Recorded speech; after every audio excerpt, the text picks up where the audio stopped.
മുനമ്പം വിഷയത്തിൽ സമസ്തയിലെ ലേഖനം തള്ളി പ്രതിപക്ഷ നേതാവ് വി.ഡി. സതീശൻ. സമസ്തയ്ക്ക് വ്യക്തമായ നിലപാടുണ്ടെന്നും സുപ്രഭാതത്തിൽ വന്ന മുസ്തഫ മുണ്ടുപാറയുടെ ലേഖനം വ്യക്തിപരമായ അഭിപ്രായമാകാമെന്നും വി.ഡി. സതീശൻ പറഞ്ഞു.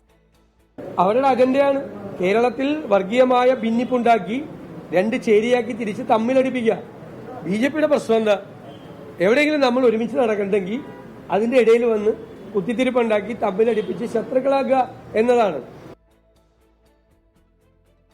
വിഷ്ണു സുരേഷ് മുനമ്പത്ത് നിന്ന് കൂടുതൽ വിവരങ്ങൾ നൽകും. വിഷ്ണു, ഈ സമസ്തയിലെ അല്ലെങ്കിൽ അവരുടെ നേതാവിൻ്റെ SYS നേതാവിൻ്റെ ലേഖനം അതൊക്കെ വീണ്ടും ചർച്ചയാകുന്നുണ്ട്, അതിൽ പ്രതികരണങ്ങൾ ഉണ്ടാകുന്നു. അതിനിടെയും മുസ്ലിം ലീഗ് ഇപ്പോൾ അതിൻ്റെ അധ്യക്ഷൻ തന്നെ ബിഷപ്പുമാരെ കാണാനായി തീരുമാനിച്ചിട്ടുണ്ട്. സർക്കാർ മുൻകൈ എടുക്കുന്നില്ലെങ്കിൽ ആ നിലയ്ക്ക് സ്വന്തമായി പ്രശ്നപരിഹാരത്തിന് ലീഗ് മുൻകൈ എടുക്കുമെന്നാണ് P.K. കുഞ്ഞാലിക്കുട്ടി അറിയിച്ചിരിക്കുന്നത്. അത്തരം നീക്കങ്ങളോട് എങ്ങനെയാണ് സമരപ്പന്തലിലുള്ളവർ പ്രതികരിക്കുന്നത്? മുഖ്യമന്ത്രിയുടെ യോഗത്തിന് മുമ്പ് ഒരുപക്ഷെ ഇത്തരം അനൗദ്യോഗിക ചർച്ചകൾ നടന്നേക്കും. അതിനോടൊക്കെ സമിതിയും സഹകരിക്കുമല്ലോ, അല്ലേ?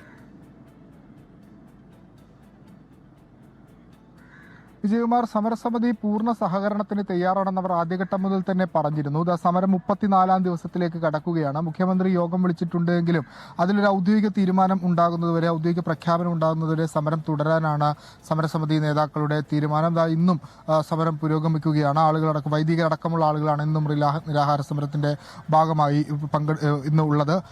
ഇന്നിപ്പോ സമസ്തയുടെ ഭാഗത്തുനിന്നൊരു പ്രതികരണം, ഇത് വഖഫ് ഭൂമിയാണ് എന്നൊരു പത്രക്കുറിപ്പ് വന്നിട്ടുണ്ട്. അതോടൊപ്പം തന്നെ ബിഷപ്പുമാരുമായി ചർച്ചയ്ക്ക് തയ്യാറാണെന്ന് മുസ്ലിം ലീഗ് പറയുന്നത്. അങ്ങനെ മുൻകൈ നിരകളൊക്കെ വരുന്നുണ്ട് ആളുകൾ വിവിധ ഇടങ്ങളിൽ നിന്ന്. ഇതിനെയൊക്കെ എങ്ങനെയാണ് നോക്കിക്കാണുന്നത്? വലിയ പ്രതീക്ഷയുണ്ടോ? എന്തായാലും പ്രതീക്ഷ എങ്ങനെയുണ്ട്? ഈ സമരം വിജയം കാണുമെന്ന് പ്രതീക്ഷിക്കുന്നു. ഈ സമരം വിജയം കാണാതെ അവസാനിപ്പിക്കുന്ന പ്രശ്നമല്ലല്ലോ. അത് കാരണം ഇതൊരു മനുഷ്യാവകാശ പോരാട്ടം കൂടെയാണ്. മാത്രമല്ല, ഇത് പോരാട്ടങ്ങളിലൂടെ സ്വാതന്ത്ര്യം നേടിയ ഒരു രാജ്യമാണ് ഇന്ത്യ. അതുകൊണ്ട് ഇതിലെ അവകാശങ്ങൾ സ്വാധിച്ചെടുക്കുന്നിടം വരെ പോരാട്ടങ്ങളിലൂടെ തന്നെ അത് നേടിയെടുക്കും. ഇതൊരു ഭരണഘടനാ പ്രശ്നം കൂടെയാണ്. അതുകൊണ്ട് ഇത് കേരളത്തിലെ മുഖ്യമന്ത്രിയോ മാത്രം സെറ്റ് ചെയ്യാവുന്ന ഒരു ഇഷ്യൂ അല്ല. കാരണം പെർമനന്റ് സെറ്റിൽമെന്റ് പാർലമെന്റിലെ നിയമ ഭേദഗതിയിലൂടെ മാത്രമേ ഉണ്ടാവൂ. അതുകൊണ്ട് മുനമ്പത്തെ ജനത നോക്കുന്നത് ഇതിന് ശാശ്വതമായ പരിഹാരമാണ്. ആ പരിഹാരം പാർലമെന്റിലെ നിയമ ഭേദഗതിയിലൂടെ തന്നെ ഉണ്ടാവണം. കാരണം ഇത് ഇന്നോ നാളെയോ പരിഹരിച്ച് തീരണ്ടല്ല, തലമുറകളായിട്ട് ഇനി ഇവിടെ ജീവിക്കണ്ട. മാത്രമല്ല, മുനമ്പം മാത്രമല്ല, ഇന്ത്യയിലെ പല സ്ഥലത്തും ഇതേ പ്രശ്നം ഉണ്ടാവുകയാണ്. അതുകൊണ്ട് മുനമ്പം സെറ്റ് ചെയ്തുകൊണ്ട് മറ്റ് സ്ഥലങ്ങളിലെ പ്രശ്നം പരിഹരിക്കപ്പെടുന്നില്ലല്ലോ. അപ്പോൾ ശാശ്വതമായ പരിഹാരം ഉണ്ടാവേണ്ടത് പാർലമെന്റിലെ നിയമ ഭേദഗതി കൊണ്ടാണ്. അത് സംഭവിക്കും എന്നാണ് ഞങ്ങളുടെ പ്രതീക്ഷ.